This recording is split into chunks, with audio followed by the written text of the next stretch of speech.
So I want to talk about the sorcery behind Big Pharma. My 30 plus years in nursing, 10 of them were spent in Big Pharma. So I got to see some things that were very disturbing about the industry.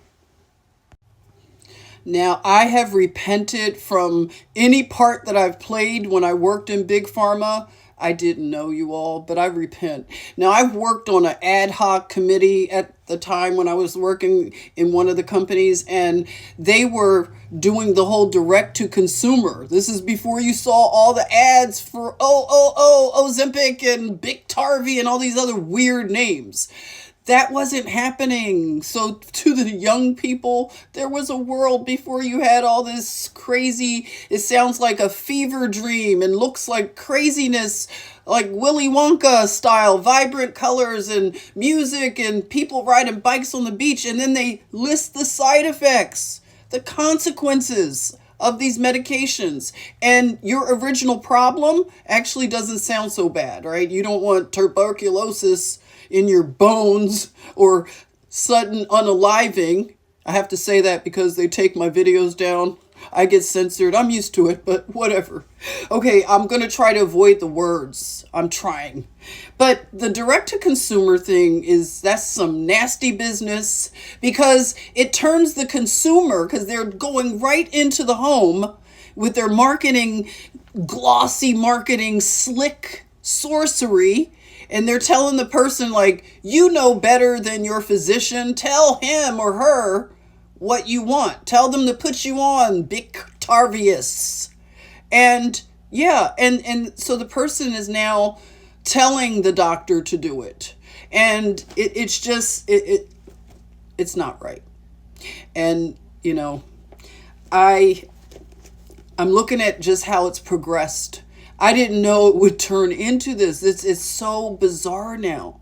And obesity as a case study.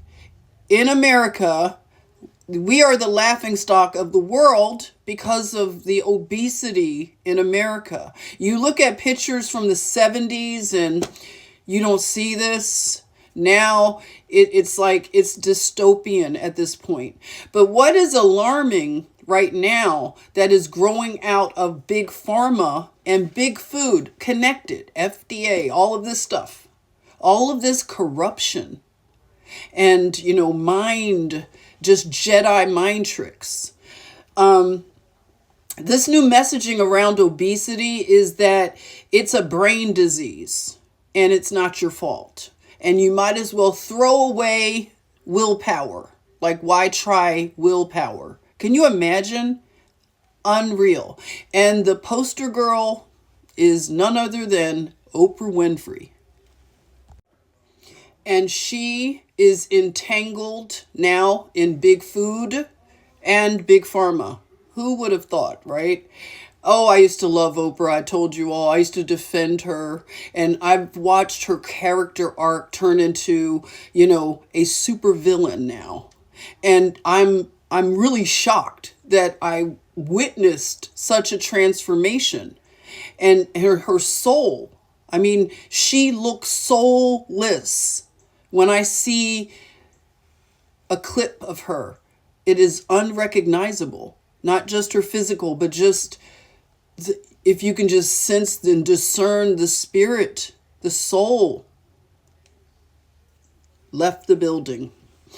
So obesity. Now, have you ever heard of this book right here? I've talked about it before, Back to Eden.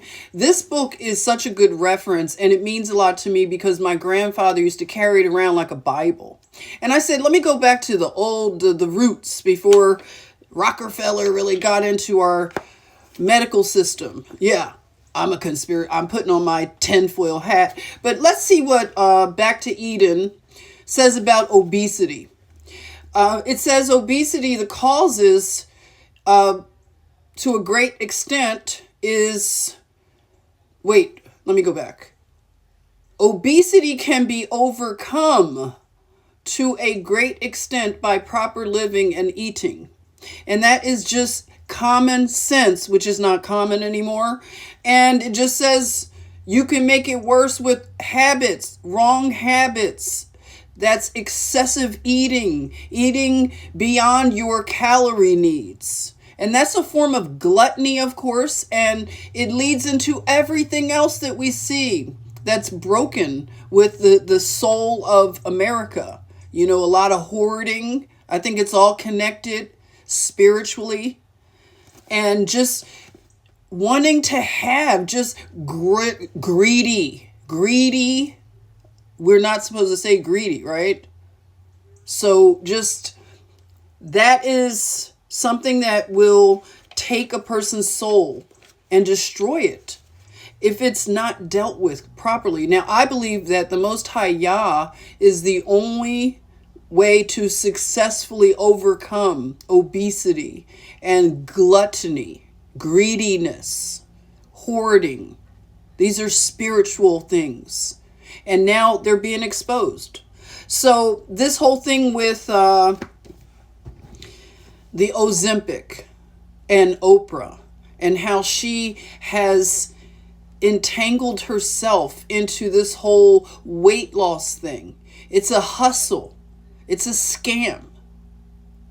And it's sad because the answers are simple. The answers are right here, going back to Eden. Everything began in a garden. And it seems that the knowledge that we need and the wisdom is really simple. It's in the Bible and any other good resource book like this.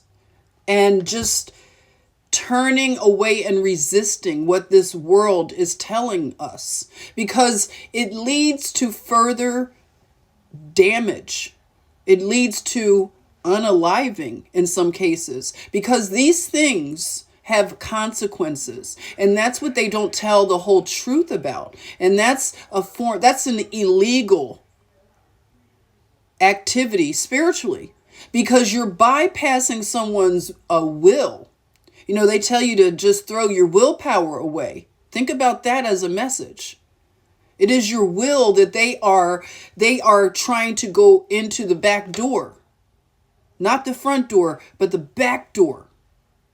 And they're Jedi mind tricking people with the way that they know how to use language. They know how to make it sound good when it's really poison, ultimately. And it will change the mind, because that's what this ultimately is. It's just, I see it in so much of what we're dealing with the great exposure that's going on right now. So Oprah, I just took some notes here. Oprah, I recall, she got sick, right? She was hospitalized, and her good friend Gail spilled the tea that, you know, she had bubble guts and, you know, just spewing like a geyser. And she's dealing with GI issues. And it's ironic because the reports that are starting to come out, it deals with the stuff that's happening, the consequences, and just dealing with the whole GI system. It's ironic that that's what ends up being damaged. Even cancers, things that, you know, they're not telling people the full story because they pay so much money to cloak the message and confuse it. Remember, I talked about the Jezebel spirit. That also is at play here to cause confusion, chaos. And so the messaging becomes, you just stop questioning common sense, because the commercials should warn us all the side effects, but they have music playing, so you just don't think about it. And so Oprah was hospitalized, and then other people are now reporting how, you know, they're starting to suffer. And the expectation is that you'll be on this medication for life. Now think about that. That's a life sentence. Really progressive, this messaging, and how it's become comfortable. Now I'll pick up more of this on another message. Okay, I'm just continuing these thoughts about Big Pharma and the Sorcery Jedi mind tricks. Now, I'm remembering that things were not this way. We had a balance of information, and we had naturopathic doctors when I was growing up. You had options other than allopathic, big pharma, and things like that. So there was a time period when a lot of the naturopathic doctors started to get unalived. I forget that period of time. If you know, please drop it in the comments, because I like the back and forth thing that we have. So you remember all the weird stories. I remember one woman, I think in California, she was a really well-respected naturopath doctor. And she was going outside maybe to take trash out, and then some stranger attacks her and unalives her. Do you remember that? I want to look into that another time. If you know her name, again, I'll appreciate it if you share. But one of the doctors that was really memorable that we lost was Dr. Sebi. Now, a lot of people have different opinions about him. You know, that's going to happen. They're going to cast doubts on a person, and you'll have other narratives. I never really gave too much thought to them, but I like the messaging that he gave in terms of simple things, back to Eden type of stuff, you know. And he is not with us. And then, if I really want to put my tinfoil hat on, I think about the Diddy connection, because Nipsey Hussle, he wanted to bring a documentary about Dr. Sebi. Now, I'm going to just throw it to the air with the censorship. But what I heard about Dr. Sebi is that he cured, you're not supposed to say cure, but he cured AIDS, HIV, right? And cancers. And supposedly he had an army of people that he cured that would bring testimony about their experience to court. And I've not looked at a lot of these court records or anything, but I heard it was an airtight thing, that he really did do these things. So he had his clinic set up in, I believe, Honduras. And then you have Lisa Lopez, Left Eye, from TLC. She had a connection in this, as well as a connection to Diddy. Lisa Lopez is a fellow Philadelphian. So I have an interest in looking into her story again. But she had experienced some benefits from going down to Dr. Sebi's clinic. And then again, like I said, the Diddy connection. You have Nipsey Hussle, who is going to do a documentary. He's connected to Diddy and the whole thing. And they're both gone. Three of them gone. Sebi, if you want to say, then Nipsey, and Lisa Lopez.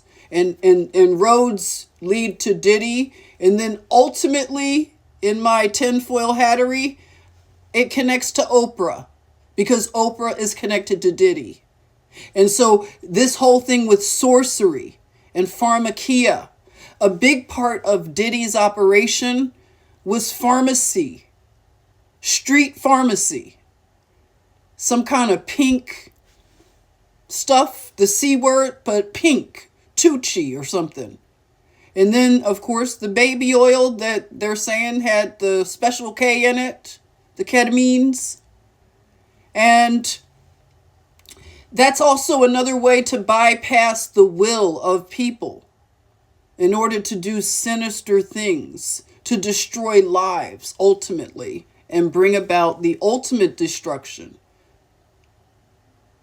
And I just look at it in a big way of how it's all connected. So I have this Oprah as a case study. I've watched her weight loss journey and her obsession with weight, and everybody being frustrated. The ones that criticize her, it's like, how can you be so rich and never overcome and have victory in this area. And then recently, when the whole Ozempic thing comes around, she hides the fact that she did that. You know, because she has this sudden weight loss and she looks amazing, looks young, and this is what she wanted. Because Oprah is really into Oprah. I think Oprah is her biggest fan. And she lives in a materialistic world of greed and gluttony.